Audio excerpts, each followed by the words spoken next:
જય માતાજી ખેડૂત મિત્રો, તો આપણે આજ ઘણા દિવસથી વ્લોગ બનાવ્યો નથી, તો આજે આપણે બનાવી દઈએ। તો તમે જુઓ તો આપણે આપણી વાડીએ આવી ગયા છે। વરસાદના કારણે બધું તોડફોડ કરી દીધું, અમારા પાકમાં થોડું નુકસાન પણ આવ્યું હતું। આમાં પણ ટમાટાની અંદર પણ નુકસાન આવ્યું હતું, પણ તમે જે આવા ઊભા કરી ઓરડા અને તૈયાર કર્યા થોડી દ્વારા બાંધીને હાલ પણ જુઓ, તમે જોઈ શકો છો કે વાતાવરણ વાદળ છાયું છે જ।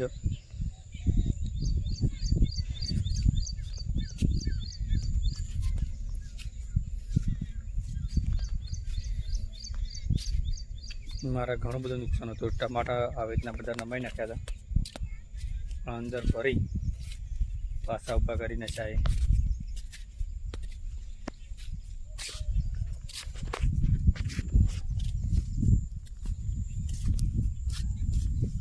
અમારા બે અમુક કે છોડનો વિકાસ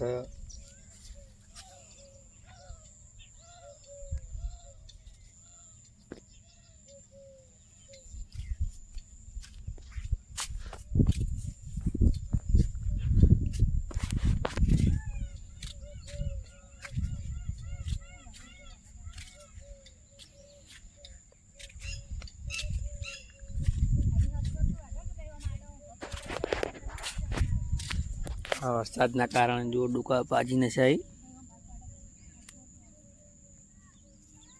દિવસે પવન પણ ઘણો હતો, એટલે આ ડુકો અમારે નુકસાન જ છે ભરપૂર।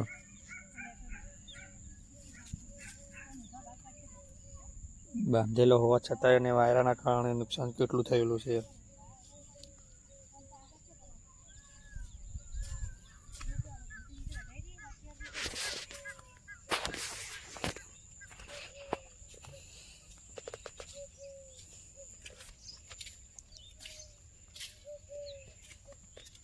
તો તમારા સપોર્ટ કરજો મિત્રો, તો આપણે પણ આવા નવા આગળ વ્લોગ બનાવતા રહીશું અને તમને ગામડાનું અને અમારા વાડીનું પ્રદર્શન કરતા રહેશે કે ગામડાની અંદર કેવું વાતાવરણ ભર્યું છે, એટલું મસ્ત જોવા મળે। તમે જુઓ તો ખરા તો ખરા,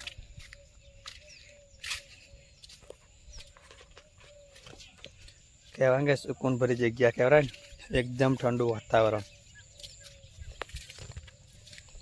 કોઈ પણ પ્રકારનો અવાજ સાધનોનો કોઈ પણ ઘોઘાટ ઉભા ના મળે, એકદમ શાંત વાતાવરણ।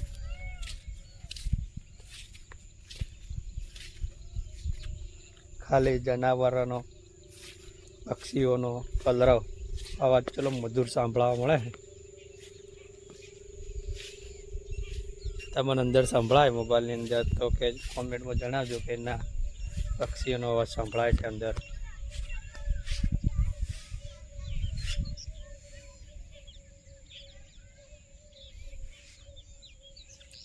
આ ભાગના અમારે જે દોરડા નહોતા બાંધેલા, તેના કારણે ડોકા પડી ગયા હતા, તો બધા માટી વળગીએ છોડને।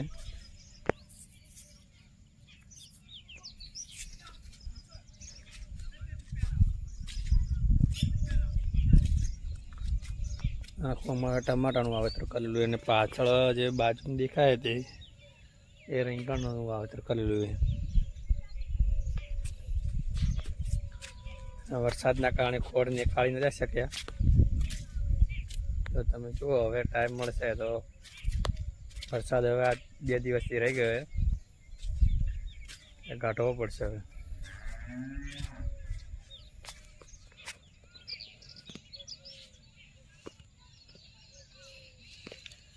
વાતાવરણ તો જુઓ કેવું અત્યારનું, સવારમાં જ કેટલા વાદળ છાયું વાતાવરણ લાગે।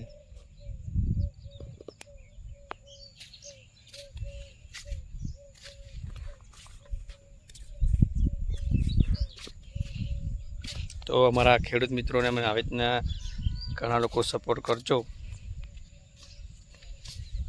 તો અમે આગળ પણ બ્લોગ બનાવવાનું ચાલુ રાખીએ।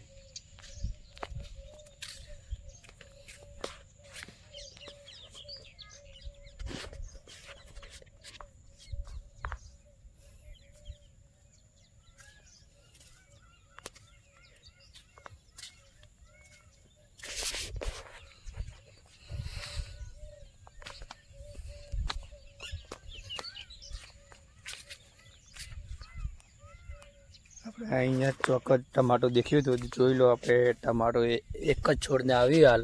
બીજા અમારા પેલા જે આગળ આપણે વિડીયો બનાવી હતી અમે આગળ આવ્યા હતા, પણ આ એક જ ટમાટો આવ્યું હાલમાં. તો આ બધી માટી વળગી છે કારણ કે છોડ બધા પડતા જ હતા, કારણ કે આ વરસાદ 2 દિવસ વાયરા સંગાત હતો તેના કારણે.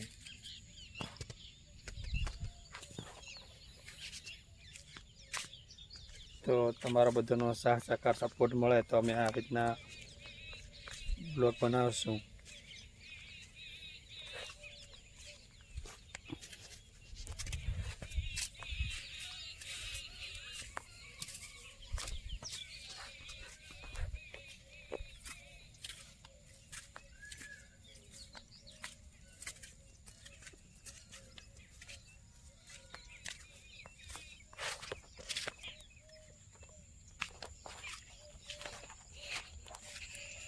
અમારા મગફળીનું વાવેતર કરેલું છે, જોઈ શકો છો મિત્રો.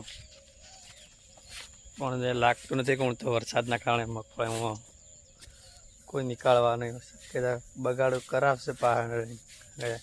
ઘણા લોકોને 3 મહિના થઈ ગયા છતાં પણ હજુ સુધી મગફળી નીકાળી નહીં શક્યા, કારણ કે વરસાદ બહાર કાઢવાનો કોઈ મોકો હાલતો જ નથી તેના કારણે.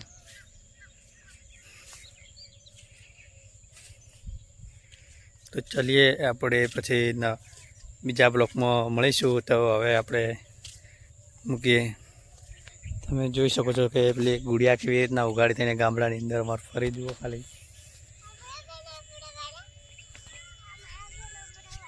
જો એને ફોટો પડાવો હે.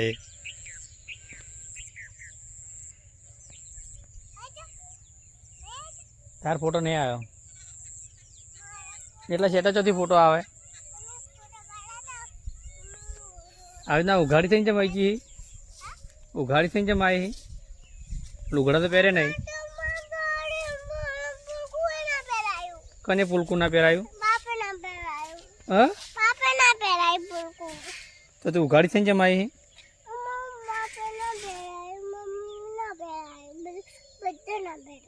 બધાને નહીં પહેરાયા તો હવે શું કરશે કહો? હા હડો તારા ઘરે હેડો તો પહેરાવું કે? હા એમ કે સબસ્ક્રાઈબ કરજો, એમ કે લાઈક કરજો અને કોમેન્ટ કરજો